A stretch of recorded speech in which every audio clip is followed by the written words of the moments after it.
Hello, everybody, and welcome to another edition of The Extra Shift. I'm Chris, here as always with Brendan. How are we going?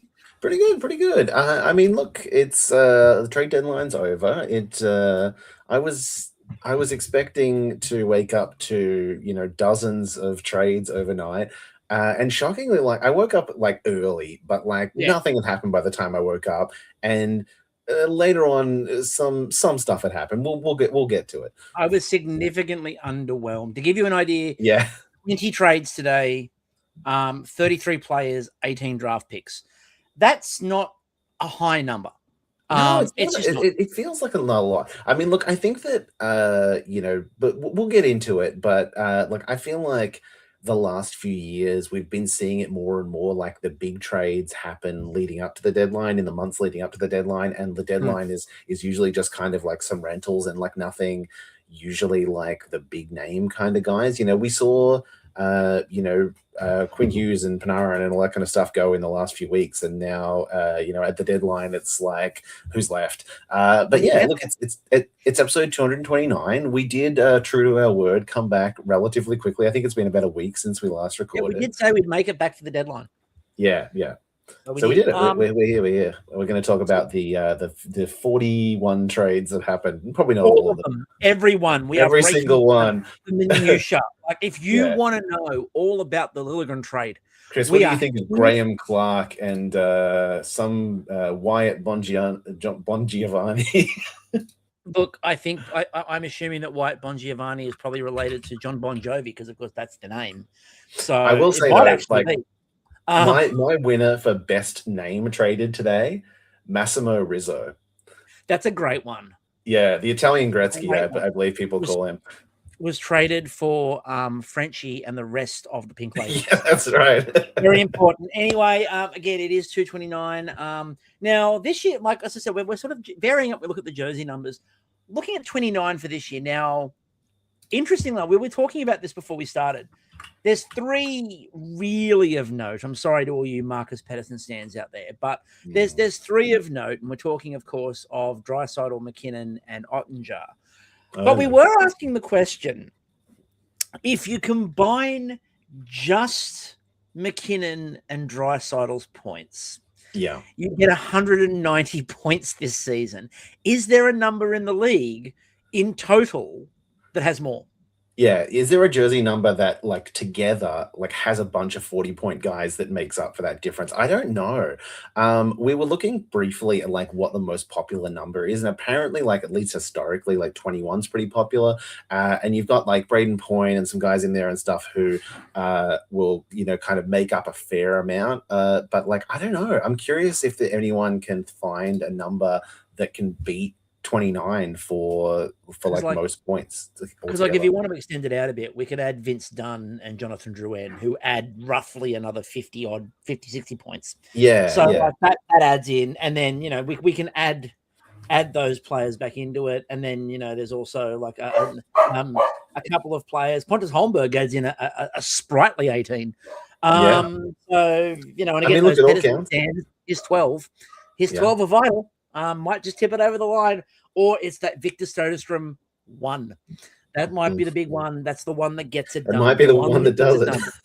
It's the one that gets it done. All right, so the trade deadline has happened. We are now in a post-trade deadline world. I know I feel different. I feel different, unique, and a bit dirty. Largely because nothing happened. Now, when I say nothing happened, obviously some things happened.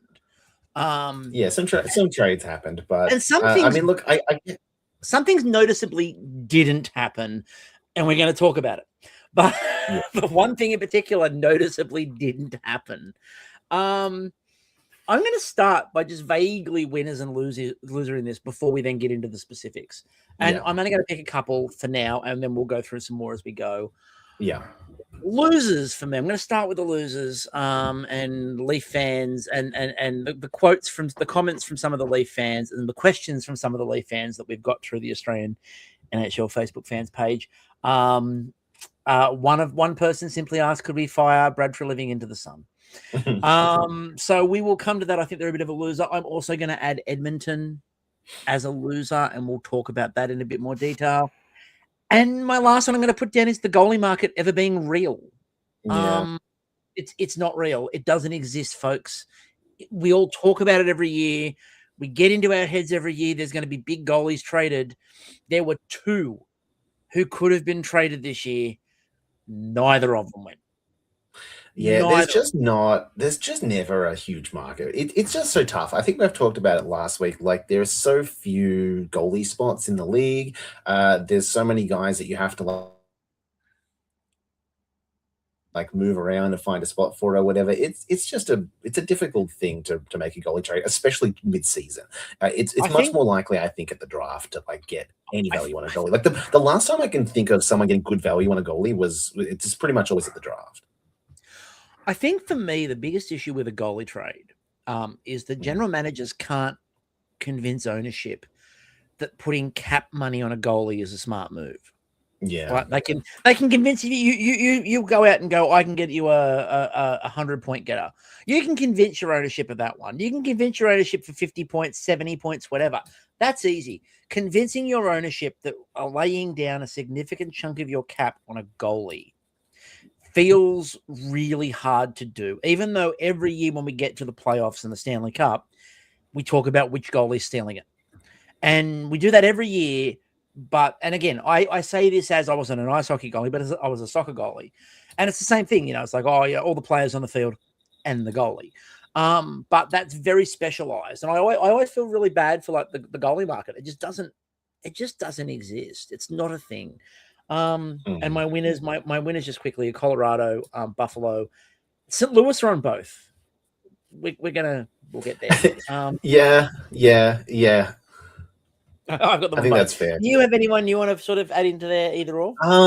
Yeah. Look, in terms of like the ones that you got listed, the only other ones that kind of immediately come to mind is like, I think in terms of buyers, I really don't think there are many teams which made moves which actually really kind of like move the needle.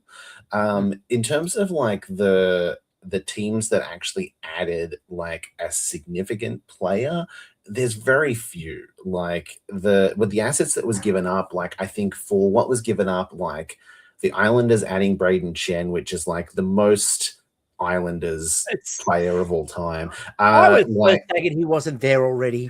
It's just a coin, like it's just a replaceable part for parts they already have, and to give up like a first plus for that, I don't know. Like there are very few teams that I think significantly got better. I think you mentioned them in the in the winners thing, but there are so many like teams in the race. Like the Hurricanes basically did very little. The Penguins did very little. Again, I don't think that there's like there was a lot of like needle movers still left that anyone was willing to fork out for. The Islanders, as we mentioned, did very little. Columbus did very little. Tampa, I would say, probably made like, a little bit of, an improvement there. Look, we'll get into it. But I think that, really anyone that wasn't mentioned, I don't know that they did more than just adding one more body to their team, which sometimes is important. I think there's a few of these moves that I think there were some teams that were really good in terms of the way that they were able to tie some players down. Like from a Sharks perspective, obviously, they didn't make any trades. I wanted them to make some trades. I wanted to see them go in on the defense a bit more. What they did was actually quite fine. Like they moved out Timothy Liljegren. There were a few people who were confused why the Sharks, who were talking about adding on defense, suddenly moved Liljegren out. He's been in and out of the lineup all year, and they really wanted to clear the spot for McMillan to stay with the big club. So Liljegren's a cap hit out. And again, also it reunites the entirety of the Leafs defensive prospects from about 5 years ago, because you put Liljegren and Sandin back together on the Caps.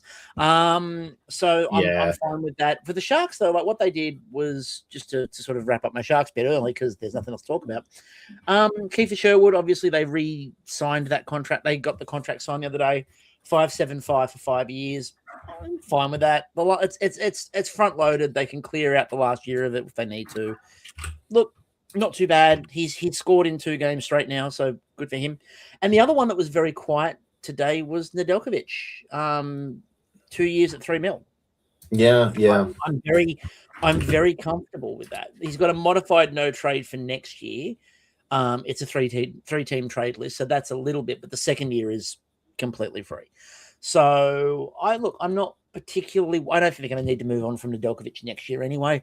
So like he's been solid. I've got that tandem Askarov and Nedeljkovic has been more solid. Like Nedeljkovic had that really bumpy start to the season, but then he sort of settled in and he's been good. So like I'm happy with like. And Mike Greer was asked about it, and his answer was, I kind of decided that there were a couple of people that were kicking tires on a couple of the players, but he talked to them and they didn't really want to move out, and he decided that they'd earned the right. He's like, at this point in time, we're not rushing, and these guys have got us here. They've earned the right to see if they can get this over the line. So we're not pressured. I'm comfortable with that. From the Penguin side of things. Yeah, look, I think I was kind of hoping for more, I guess. Especially like I think that there was some anxiety in the Penguins fan base, given that yesterday Malkin did something very stupid and slashed a player in the neck with his stick. That was dumb. And got himself suspended for 5 games, which, you know, understandable. I don't understand why he thought that was necessary, or I don't know what happened. Like, I can only imagine that there was either he just had a really bad day, or maybe something was said. I don't know, but it was a stupid choice, and it is what it is. He deserved the suspension. I was hoping for less, just because obviously they've already got Crosby out for, you know, and it looks like essentially I think both of them will probably come back around about the same time, about 5 games from now. They just want to go on a holiday. Yeah, and they are in, they are in a dogfight for, one of those 3 Metro spots right now. They've got a little bit of leash, but there might not be a lot of leash left by the time those 2 come back. So, you know, look, it's, I think that there were a few people that were worried about that. Were thinking like, oh no, Dubas is going to have to, you know, change course and, you know, make some kind of big trade or whatever to try and stay in the playoff race. I don't know that was necessarily the truth. I think that reality is that, you know, he did, as he said, you know, stick to his plan from prior to that, and you know, trying to look for essentially, like, what he mentioned to the media was that he was looking for deals similar to the Chenikov trade that he made earlier in the year, which is, you know, bringing in a young, you know, kind of mid, you know, 20s player that you know, they potentially have like a little bit more term with, that, you know, is going to be part of, you know, their future potentially, that they can take a swing on. They were, I think, you know, in on some players. I don't think that they got the value that they wanted. They did make one trade. They sent the San Jose third that they acquired in the Erik Karlsson trade for Elmer Soderblom, who is, you know, 24 and just a fucking giant, man. Just He's huge. 6'8" and 248 pounds or something like that. He is like 1 inch short of Chara. So look, that's something obviously that NHL teams love. That's not usually something that's Dubas's MO, but you know, I think that there's potential there, and absolute worst case scenario, you know, he is on a very cheap contract. I don't think that it's the end of the world. I think that's a swing worth making. But I think that it would have been nice to see them add a little bit of depth. But you know, look, we'll see how they go over the next week as to whether or not this was a complete and fucking disaster or not. But like, I don't think that them adding like Kadri or something would be probably the difference between, you know, making the playoffs or not, or anything like that. So I think it makes sense for them to stick to their plan and not give up a bunch of assets just in a panic situation. Yeah, I again, and I was happy with, and look, Mike Greer addressed it. He did say that he did actually kick tires on Panarin, which really upset me. But then he decided that it wasn't worth moving the assets for Panarin. So thankfully, he backed out of that. Look, I hope that most GMs are at least checking the temperature. He's asked the question, but like didn't pull the trigger. So I'm happy with that. Before we get into the actual trades that happened, let's talk about the one that didn't. So the story came out the other day that Parayko to the Buffalo Sabres was all but done, and they were just waiting for Colton Parayko to waive his no trade clause. And And this story stuck for about 24 hours with no movement until suddenly the message came out that Pareko had basically told Doug Armstrong to shove it. It's Now, that meme of like with Jesus is like, is there someone you forgot to ask? yeah. But Now, it's Colton Pareko's face. now, what was really interesting about this was some people on social media immediately started jumping all over Pareko. Oh, doesn't how dare Pareko do this? Whereas most of the sort of major hockey writers and stuff like that, their first response was, this is his right. This is why he Yeah. negotiated into the contract the ability to determine where he could go. If you didn't want that, don't put it in the contract. But also, don't leak that you are making a trade without getting the player to waive, because that just feels like you're trying to pressure them out. Yeah. Now, where this gets tricky is that, according to Jeremy Rutherford, who was at the post game for the Blues Sharks today, Doug Armstrong, who turned up in what was a lovely double check pattern, looking like a really crazy uncle, weird pattern. Go see the photo of it; it's contrasting. Ordered a full investigation. He's checked everybody on his staff's phones and phone records to see if they leaked the trade proposal. He said everybody passed like he expected they would. Also said that Buffalo didn't leak it. And, you know, there's lots of families involved in these trades. Who knows who might have mentioned it? I call bullshit. I know who had the most benefit out of the idea of possibly forcing Colton Pareko to say yes, and it was Jeremy Rutherford. There was Jeremy Rutherford would have written the story. It was Doug Armstrong. So Yeah. Armstrong was going to benefit the most out of Pareko going because he would have got the assets that he wanted. I think either way. I mean, I understand why Armstrong had to come out on the front foot, because if it comes out that it did leak from the Blues, that's a bad look. Also, there's a lot of very firm conversation right now that Armstrong has another job somewhat lined up, because remember, this is his last season in St. Louis. Yeah. And that he might have another job lined up with a team that is in the media cycle all the time. And you probably don't want to be found leaking trades for no trade clauses when you're trying to apply for a job in Toronto. So probably a good idea that he gets on the front foot. Yeah, I mean, look, I just don't understand why you go through the entire process of working out this deal that probably happened over days or at least hours of back and forth, getting all of the little bits and pieces in place or whatever, and just not like checking in first that like this was even a possibility that he might, clearly he hadn't given indication that this was somewhere that he wanted to go. Yeah. I don't know why it's backwards. Like, I don't know why GMs work out like all of the details and then it gets vetoed by the player at the end of the process. I don't know why the player is the end of that process. Hang on a minute. I'll just show you. Hang on. It's like this. It's like this. Hey, Colton, Buffalo, interested? There we are. 2 seconds. All right. Yeah. That's 2 seconds. Like, all right. Yeah, like, all right, thanks, guys. You don't have to spend hours on the phone to Kevin. We can't make it work. Yeah, it feels like a lot of wasted time for something which was clearly never going to happen. Like, unless you're going to spend a whole bunch of time getting them to be like, hey, do you want to talk to them, and they'll tell, try and sell you on going there or something like that. I don't get it. I just don't get it. It's just a waste of time.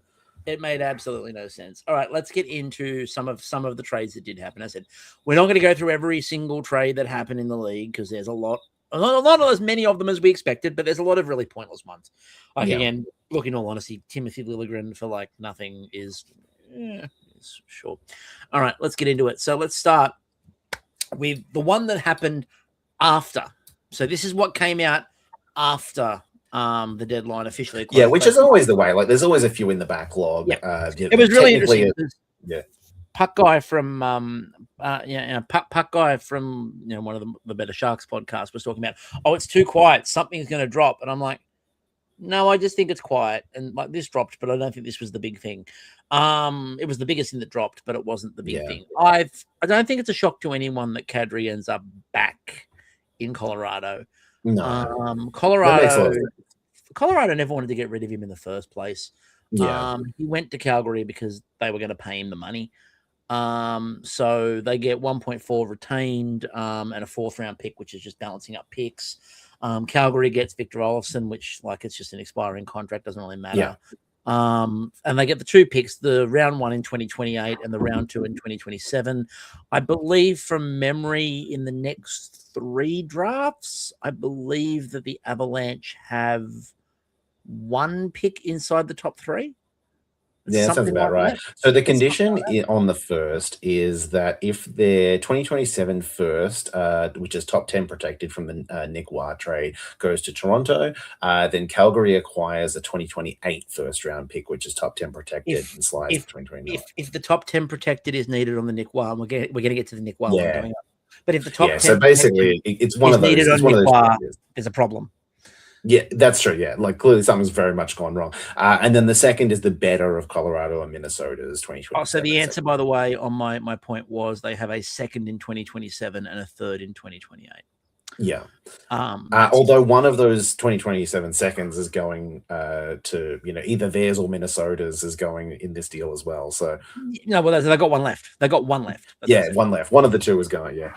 Yeah, they've got one left, and they've got 1/3 in 2028, and beyond that, they've got like the 7th round is theirs. They've got 4 picks in the 7th round. Much like Vancouver has basically control of the 2nd round of this draft. Yeah. With every 2nd round pick on the planet.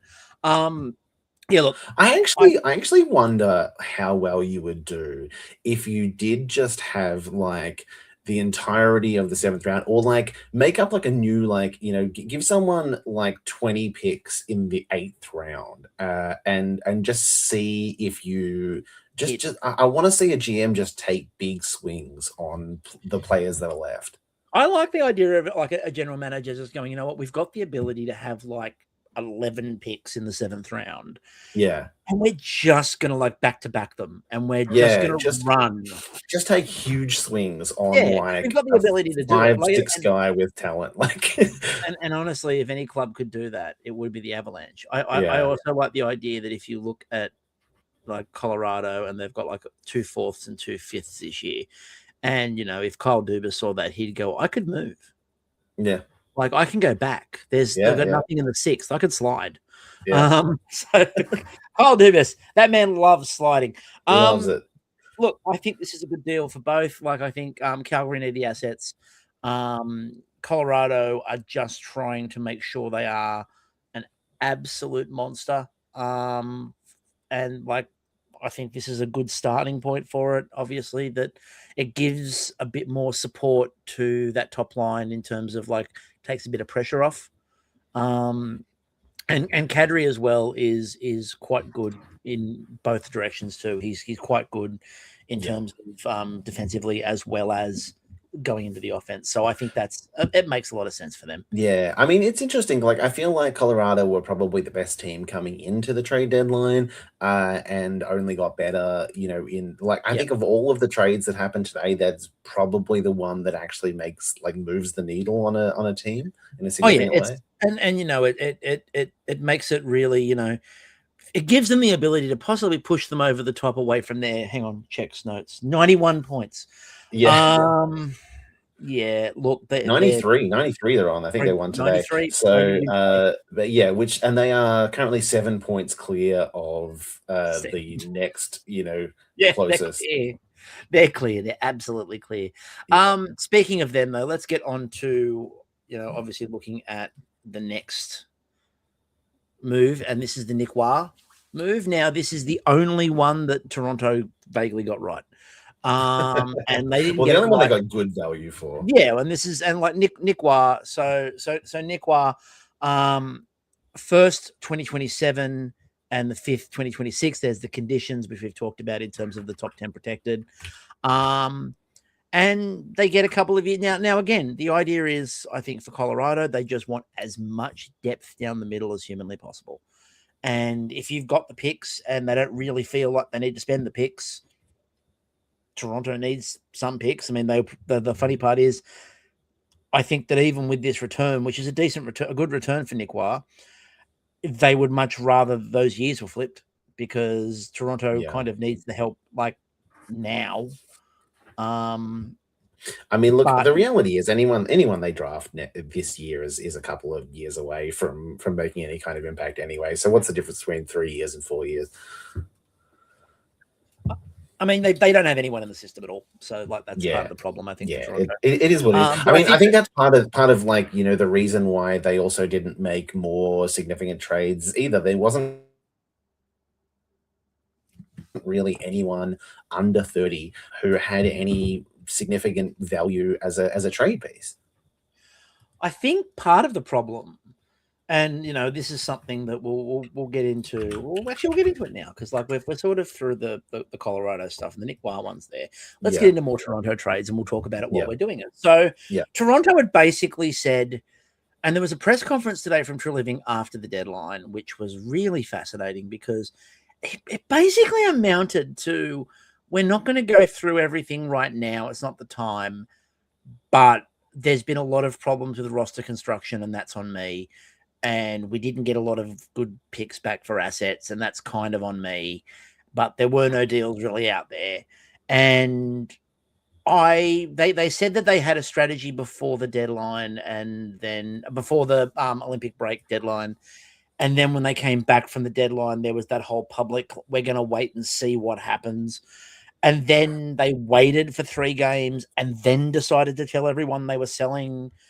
I think that part of the issue for Toronto in trying to get picks back was that they didn't make any moves early. They waited on the market.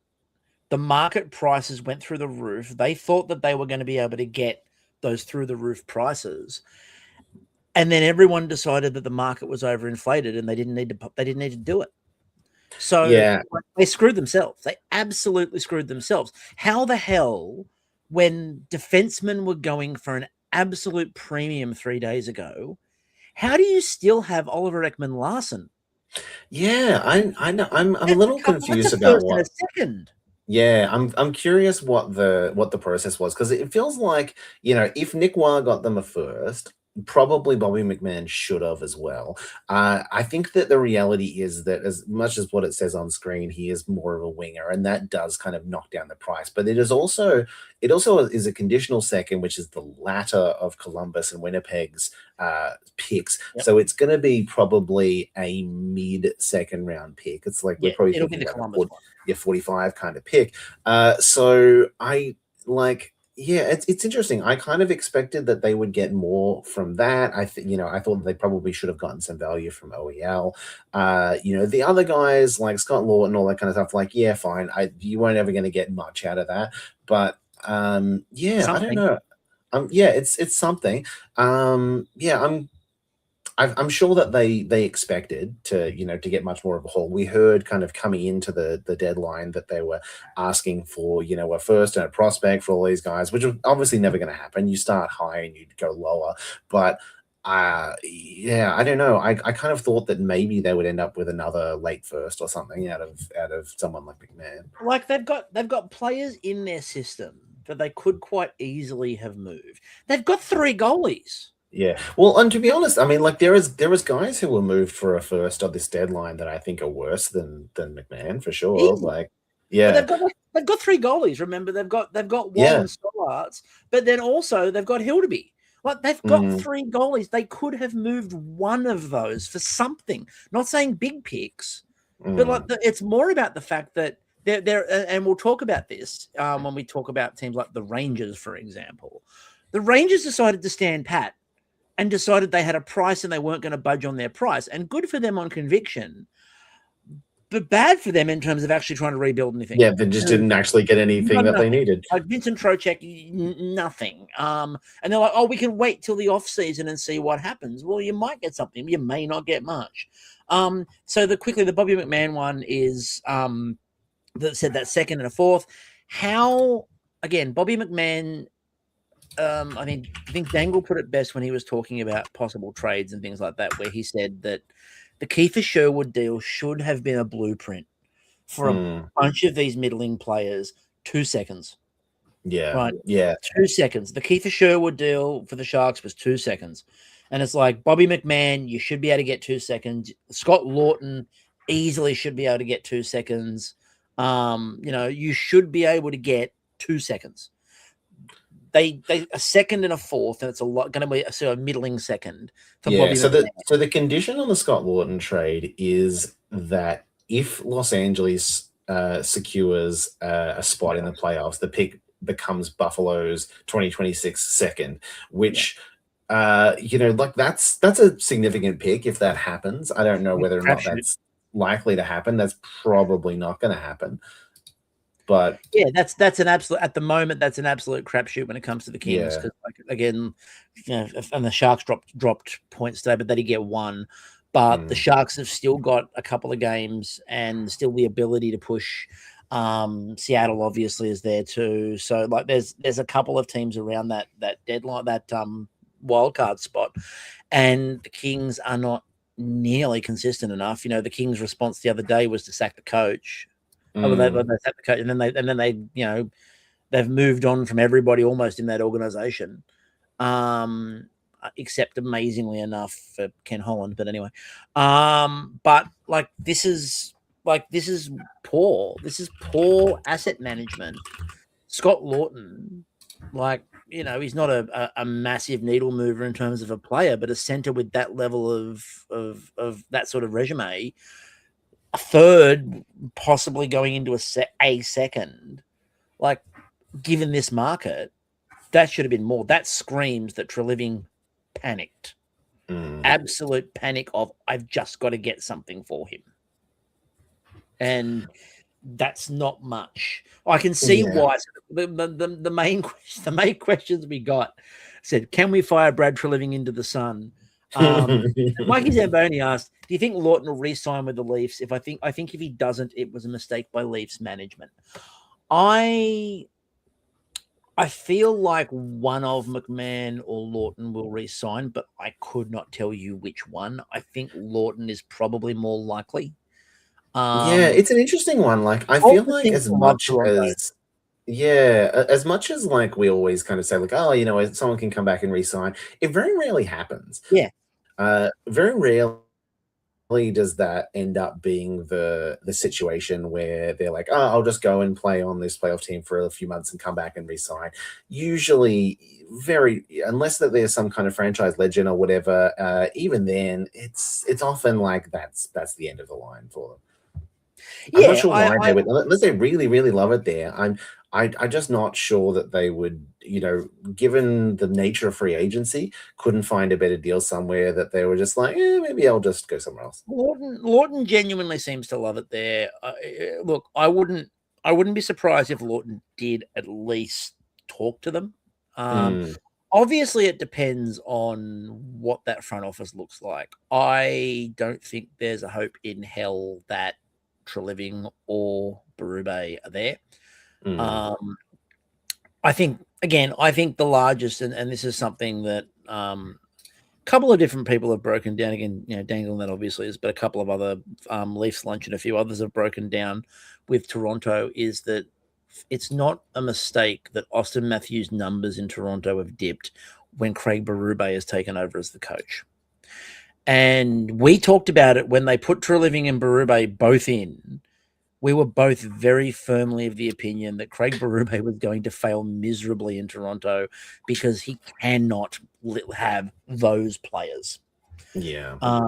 And sure enough, his production's gone backwards. The other thing I'm really enjoying is there's a lot of people now going, maybe removing Mitch Marner was a mistake, which is really funny because I do think.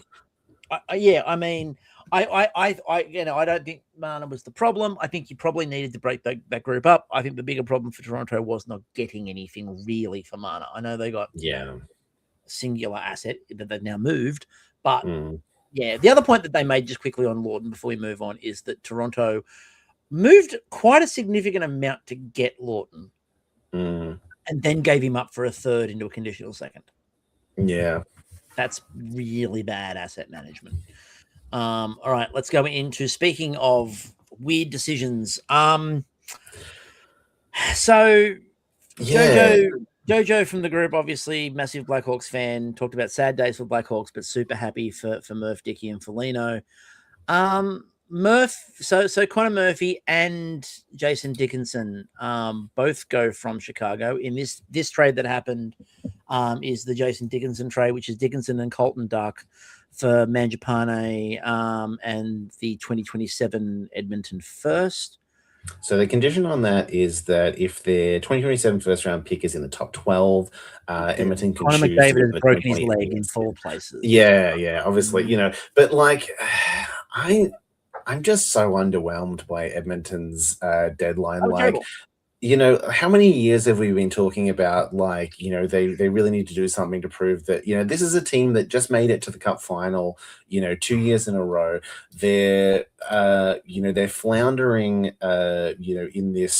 in this weak division, where they wouldn't be in a playoff position in any other division in the league, but they're hanging in there below Anaheim and Vegas, But they're which terrible.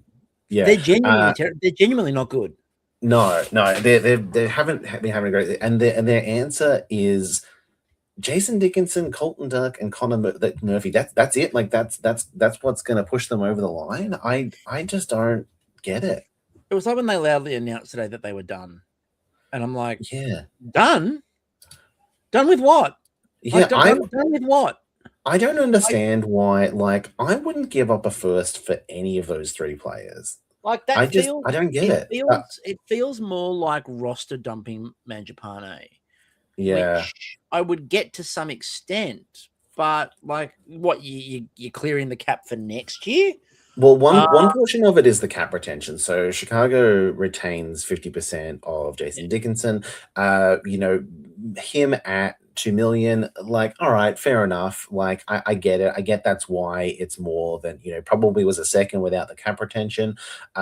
Still, I don't know. I'm just not convinced that adding a handful of middle of the lineup players is what pushes them over the line. As Jojo pointed out, quite simply, it's Stan Bowman. It's Stan Bowman.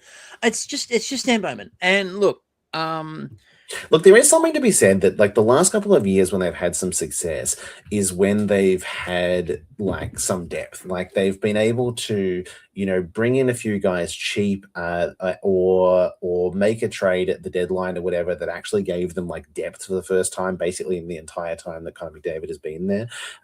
So maybe that's their blueprint. Maybe that's their thinking. Like, well, look, McDavid and Draisaitl and McCarthy, they'll deal with the top of the they'll deal with the top of the lineup. Oh God, I've gone blank on who the defenseman is there. Bouchard. Yep. They'll deal with all of this. They'll fucking play 45 minutes a night. We've just got to have anyone vaguely that can be on the ice and not get scored on. Maybe that's what it is. I think. And Jojo just pointed out, I've just put up on the screen, even though it says user as Jojo, but I was going to bring this up as well, was that the Blackhawks had the number one penalty kill and Dickinson and Connor Murphy were part of it. So the answer is literally, let's just bring in the I do think that's probably what it is. Like, that's what they're betting on, is that these guys will maybe be able to stop us from being scored on when McDavid isn't on the ice. I guess that's the game plan. My counter to that is that they're still playing an Edmonton system. Yeah, and like you're bringing these players in who, they're great on a penalty kill, but they're now playing in Edmonton. So they're playing an Edmonton system, and they're being backed up by Tristan Jarry or Connor Ingram. Yeah. Now I want to re-stress this. They're being backed up by Tristan Jarry and Connor Ingram. So I don't care how good they were on a penalty kill in Chicago. That is not a recipe for success. Yeah, I mean, look, I wouldn't say that Chicago is a good defensive environment either, in terms of, like, the personnel that they have there. Like, maybe they're more accustomed to playing. Maybe we're wrong. Maybe these guys are superheroes and they can make a bad defense not get scored on. Well, they've certainly tried everything else. So I don't know. Why not buy somebody else's penalty kill? Yeah. I Look, if they win the cup this year, look, I'm happy to admit that that was the secret ingredient, but I'm just not seeing I'm it. still quite happy to stand on my box that I stand on quite frequently with Edmonton and just go, they roll like an egg. And I don't understand how you can have Draisaitl and McDavid and not build a team around them. I don't Yeah. get it. Like, surely you give them those two pieces and go build the roster out, and you would assume that you can do a better job. I'm sure I could do a better job. I'm absolutely convinced I could do a better job. Stupid. Absolutely stupid. And again, I hate the Oilers, but I Yeah. think this is dumb. Like, I'm just wanting them to do better at this point in time. I'm like, do better. Like, Come just on, man. something. Just do something I else. feel bad for Conor McDavid at this point, to be honest. Stop giving Mark Spector the ability to ask dumb questions. Like, that question he asked the other day was absolutely stupid and ridiculous. Where he basically he started asking Conor McDavid about his ability to win, and it's like, yeah, because this is all on Conor. Like, look at what's around. Like, ask the questions of other people in the organization, because they never do. And how many general managers with winning track records now have Edmonton brought in to go, well, this is the thing that's going to fix it. This one's won cups. This one's won. They've brought in the one who built a dynasty, and he's won cups and built a dynasty. Nuh-uh. No. None of these people seem to understand how to build a roster around two otherworldly players. And I just can't work out how you don't do that. How much are they signing Bobrovsky for in the offseason? Oh, God. Because that's the next move. Bobrovsky takes a pay cut to come and play with Conor McDavid. That's the next move. Although apparently, just on that before we move on, apparently after failing to shop Bobrovsky around, Florida have offered him a new deal. Yeah. So I don't know if that's a deal on the basis of we'll trade you now, but like, I don't know. All right, moving on. Let's go into Buffalo, shall we? So obviously Buffalo fail in their pursuit of Colton Parayko, and then decided to go and add a bunch of players to do bits and pieces. We'll make our own Colton Parayko out of parts of large defensemen. Logan Stanley and Luke Shen. That's fine. That's absolutely fine. I mean, look, I don't like either of those players, to be honest. It's fine. It's not great. It's not good. I don't think it improved them, but it doesn't kill them. Look, I think that they sell it as like these are guys who'll help us in the the grid of the playoffs, all that kind of stuff.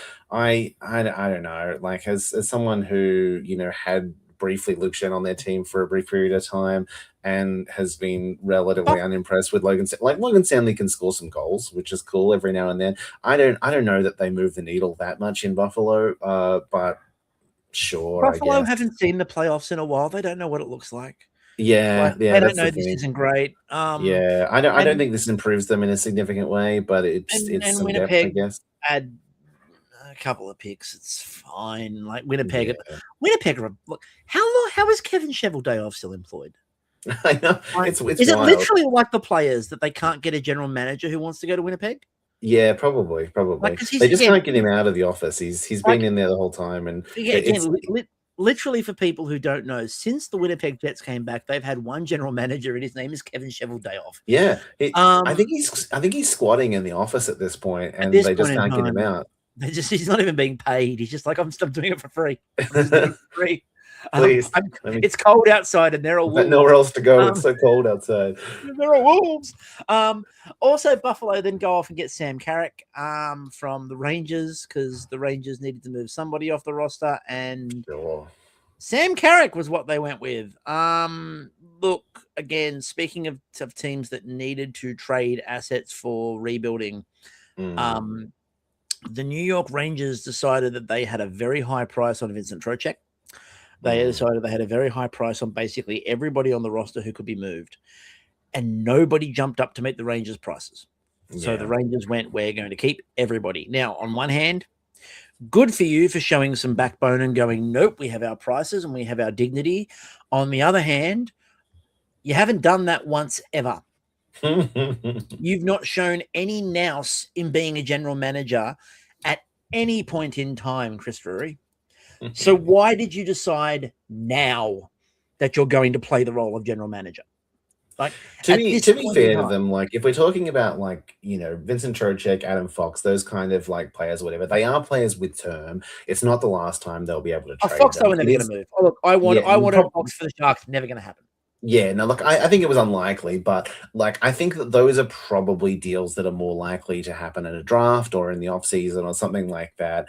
They're probably pretty unlikely to happen at the deadline. Like it's hard for a team, I think, to take on that level of like contract for 4+ years at the trade deadline. It just very rarely happens.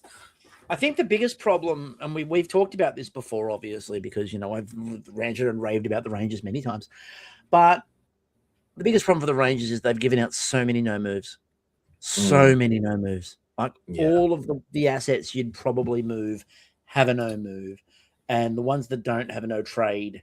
And so realistically, it was going to be Lafreniere at the trade deadline. Look, Trocek you could have moved because you have a 12-team no trade. So you could have probably moved Trocek.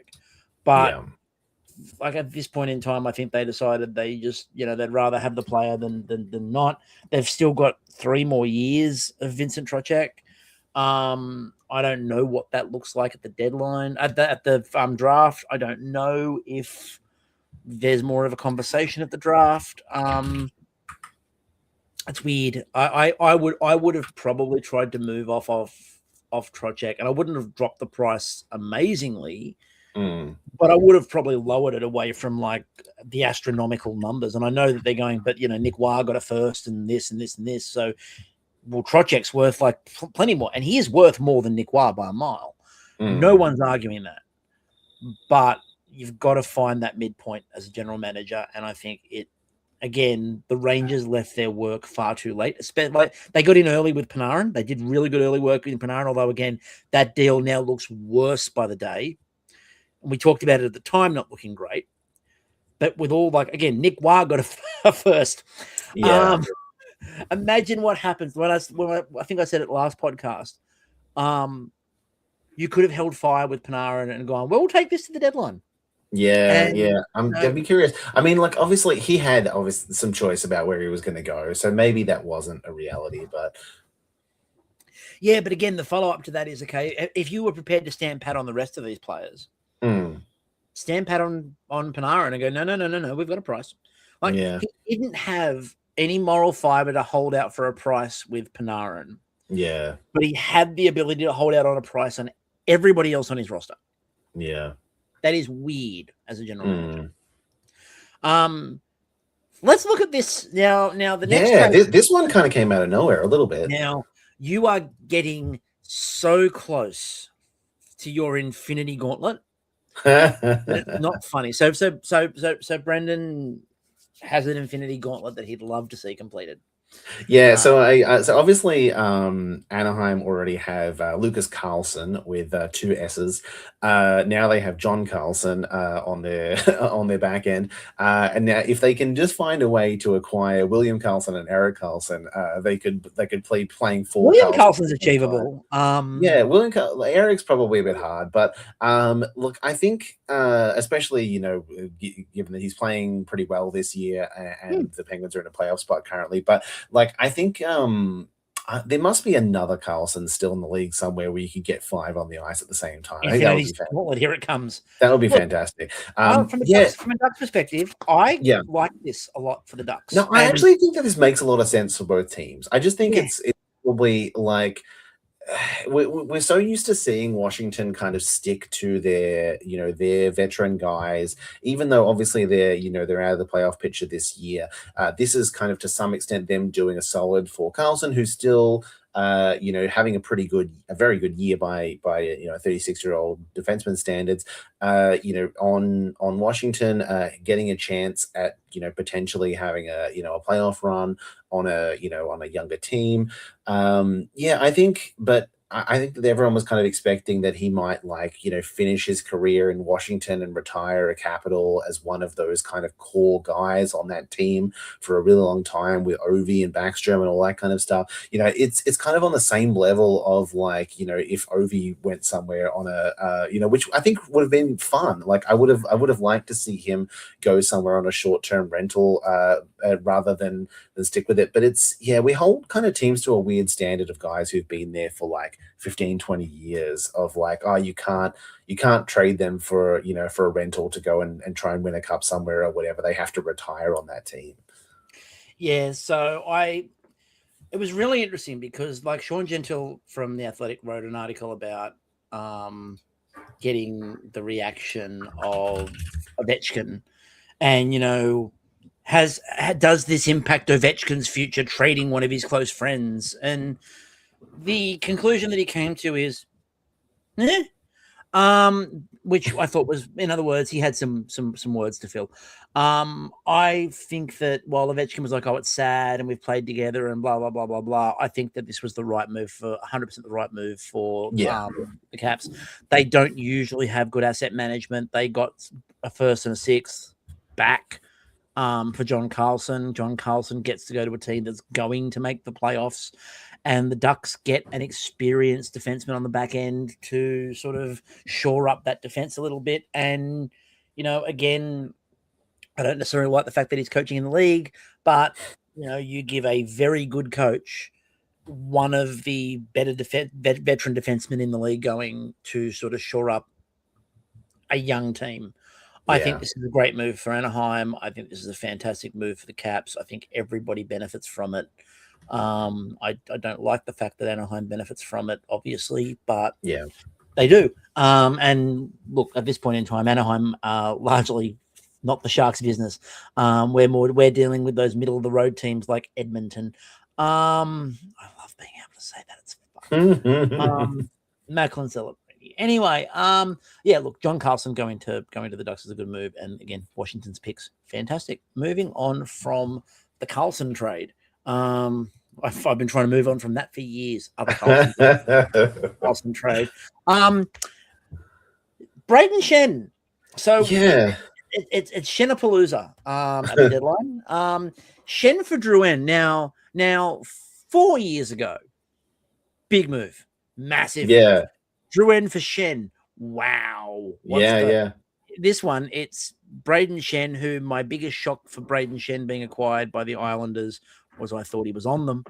It just feels like the sort of place that Braden Shen just sets up camp. For Jonathan Drouin, Marcus Gildoff, who's a 20-year-old goalie, unsigned.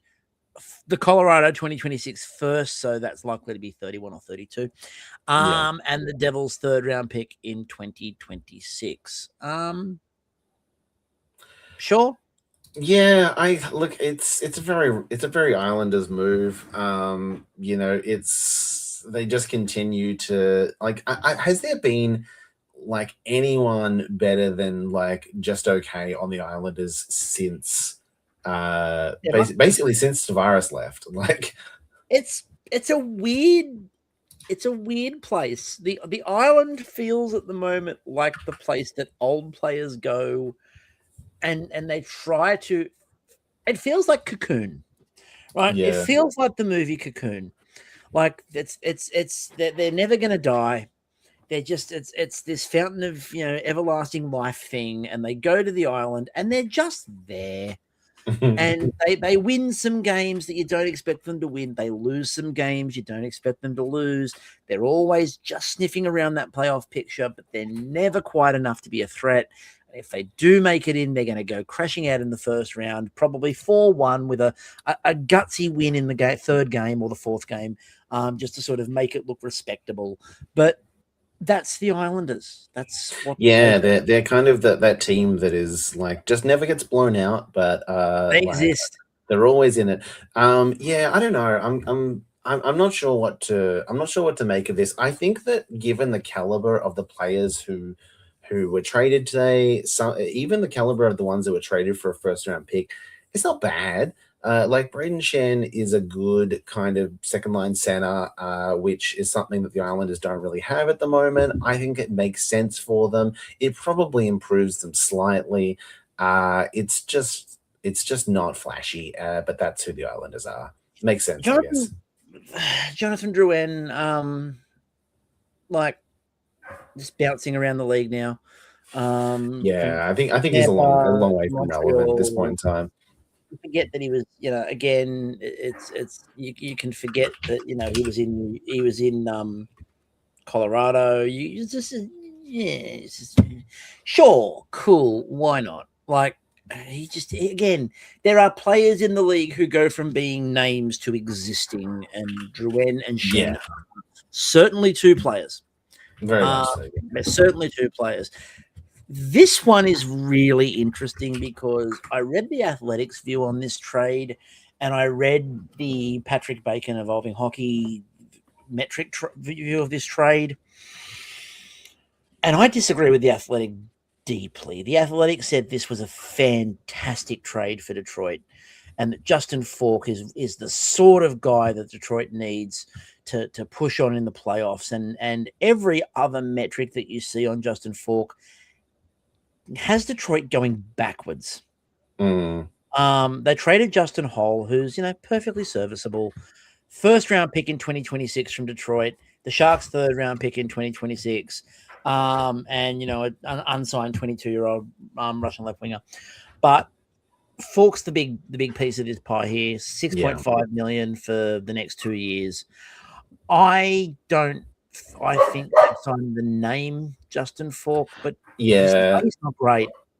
No, I mean, look, I think Falk is an interesting one in that I think that there is a chance that he bounces back and has a little more of an impact. But I think it's been a few years really since he's had kind of the impact that he was, famous for in the past. Basically since joining St. Louis, I think he's been pretty uninspiring as a player. Like he hasn't really kind of made the impact there that they were expecting when they signed him. I don't know. He's kind of just there and constantly injured. I don't really know who Justin Falk can be in a short period of time for Detroit. Maybe they have him for next year as well. So maybe he turns things around and kind of in a sheltered role or whatever has like a big impact. But he didn't do it in St. Louis, and I'm just not betting on him doing it in Detroit. So Bacon's top-down hockey model, he put Justin Falk through the roster builder. It put the playoff odds down 7%. And it's basically that it pulls the projected points back. It brings the offensive play driving way back. So according to the model, if Falk continues on a rate that he's currently on or even slightly improved, their offense would go from 18th to 24th in play driving. He's not driving play at all.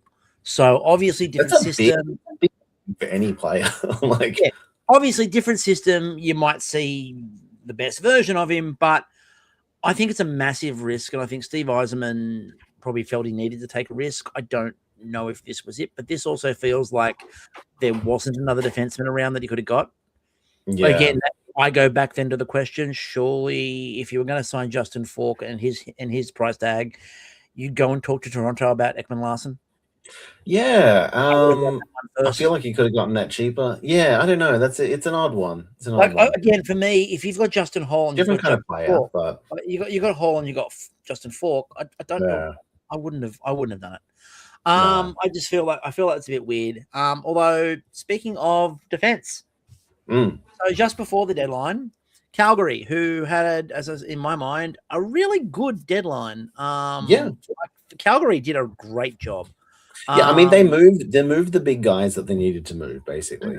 And Mackenzie Weegar, and getting out from under a lot of contract for Mackenzie Weegar. Yeah. 6.25, nothing retained.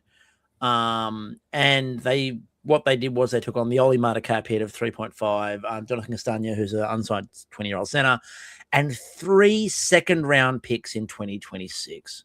Yeah. I think that that's a pretty good return that's great work. given the cap, as a essentially the cap, at length involved in this 5 years of Uyghur, who doesn't really match their timeline, doesn't really kind of match their plans going forward. Hasn't probably been the impact guy there that they were expecting when they signed him. So I think that is a good bit of work for them. I honestly didn't know that Olimata was still in the league and was only 31. I'm not surprised he's still in the league. I am stunned he's 31. Yeah, I mean, look, I feel he's the younger of the two pieces. Yeah, he was like I feel like he was like 19 or 20 or something like that when he won the cup on the Penguins. I think that he was still slightly too wasn't legal drinking age in the US at He's the been point when 31 he for a solid 6 years. but he got the thing with Olimata is that he lost foot speed really rapidly after that, to the point where he became very slow, and he probably was like 24 at that point in time. It was wild. Like he seemed like he was this real up and coming, a middle pairing defenseman, and then he just kind of fell off a cliff, and then was in Pittsburgh for maybe another year before leaving and signing elsewhere. And he's done well, I think, to put together the remainder of his career after that, but he just immediately dropped off the planet in terms of relevance. And I just totally forgot that he was in the league. Yeah, I knew he was still in the league. I just thought he was 37 or 38. Yeah, I feel, yeah, it feels like forever ago now. Like it was like 10 years ago, literally, that they won the 2016 Cup. So yeah, he would have been 21 or whatever at that point in time. That's insane. Absolutely not a chance. Would never have called that in a million years. Yeah. So in terms of asset management, the last thing I wanted to include in this is I wanted to include the first round draft picks for this year. So what everyone needs to remember as well, I've put it down the bottom for those who are watching on YouTube. Ottawa, of course, has forfeited their 2026 first round pick. That's the fallout from the Dadonov trade, non-trade, real trade. Did they trade? It's amazing that fallout from that is still ongoing. I forgot about that. I'm baffled. I completely forgot about it till I was checking, and I'm like, why is there an NHL Shield in the first round? Oh, that's right. Yeah. That's right. They had to forfeit a pick. Wow. And because it was only done just before the last draft, they said it was this one. So if you look at the first round draft picks, it's quite interesting of who has draft picks and how many they have. St. Louis has 3 first round draft picks. They have the most in the first round coming up. Boston, Calgary, Chicago, the Rangers, the Sharks, Seattle, Vancouver, and Washington all have 2. And then Buffalo, Carolina, Columbus, LA, Montreal, Nashville, the Devils, the Islanders, Philly, the Penguins, Utah, and Winnipeg all have 1. There are some significant teams with no first round picks. I think this is really interesting for a couple of reasons. I think, first of all, nobody's quite sure what the hell this draft is. More than any other draft I've seen in recent times, nobody is convinced. Again, all the talk was Gavin McKenna, and then that fell off a cliff, and now McKenna's back to being probably the first, but who really knows? And I don't know that anyone's jumping up to get him. I don't think if someone doesn't get first overall, I can't see many teams going, I wonder if we move some assets if we can go get him. Whereas in other years, people would have at least tried to make the call. Yeah. I'm also interested with some of these teams because I think some of these teams, there's really no free agency coming up. We've talked about this before. The free agent class that's coming up at the end of the season is not great. Yeah. So there might be some of these teams that are prepared to move picks to try to get assets. I think there might be a lot of these 2 first round teams that decide that they can move one of these firsts. So I don't think that most of these teams, I would say at least 50% of the teams with 2 picks don't make 2 picks. I would probably. I'm prepared to call that now, because I just don't believe they're going to do it. Yeah, I think there's a good chance probably that there's some moving back and so forth. Especially when you've got 2 or 3 picks, that gives you a lot of wiggle room to shuffle around. If you're St. Louis and you've got those 3, you probably want to move back at least on one of them and try and pick up another second or something. Well, I mean, Like Kyle's only got one first, so he can't move too far.